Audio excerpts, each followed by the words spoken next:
Dans cette vidéo, nous allons voir comment créer un contact dans votre base de données BOSS. Pour commencer, vous cliquez sur le plus contact à partir de votre menu tableau de bord. Ici, vous allez devoir compléter 3 informations obligatoires, donc le prénom, le nom et l'adresse courriel. Par la suite, vous cliquez sur Continuer. Notez que ces 3 informations-là sont obligatoires pour pouvoir sauvegarder la fiche contact que vous créez.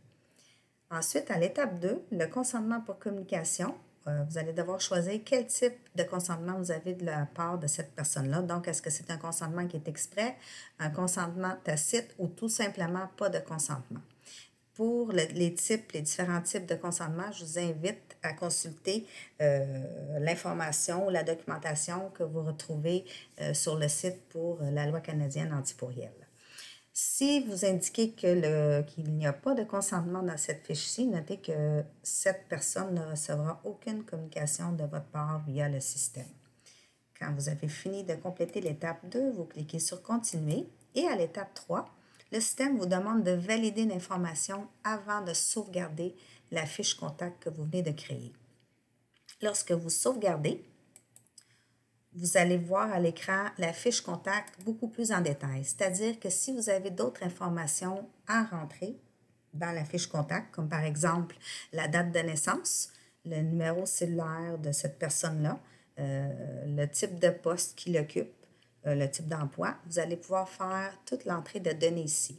Une suggestion, toujours venir dans la section ou dans le champ type de contact, venez sélectionner quel type de contact. Donc, par exemple, est-ce que c'est un client prospect? Est-ce que c'est un partenaire d'affaires, par exemple, un courtier immobilier? Est-ce que c'est un notaire? Donc, en faisant ceci, vous allez pouvoir éventuellement faire des tris de listes spécifiques pour pouvoir envoyer ou faire des communications spécifiques à ces types de contacts-là. Ensuite, aussitôt que vous avez terminé de faire les changements, ou à chaque fois, je devrais dire plutôt que vous faites un changement ou un ajout dans une fiche, vous devrez toujours venir sauvegarder ici en bas à droite. Ce que vous retrouvez d'autre dans la fiche contact. À votre gauche, vous allez voir la section dossier. À quoi sert la section dossier? La section dossier vous permettra de valider si vous avez déjà fait un financement hypothécaire pour cette personne-là. Par exemple, si vous avez fait le financement de sa résidence secondaire il y a 5 ans et que vous cliquez sur dossier, étant donné que vous avez le nom de ce contact-là dans le système, vous allez pouvoir voir à l'écran, dans cette section-ci, le financement qui a été fait pour cette personne-là. Donc, tous les financements que vous auriez faits vont se retrouver ici dans cette section.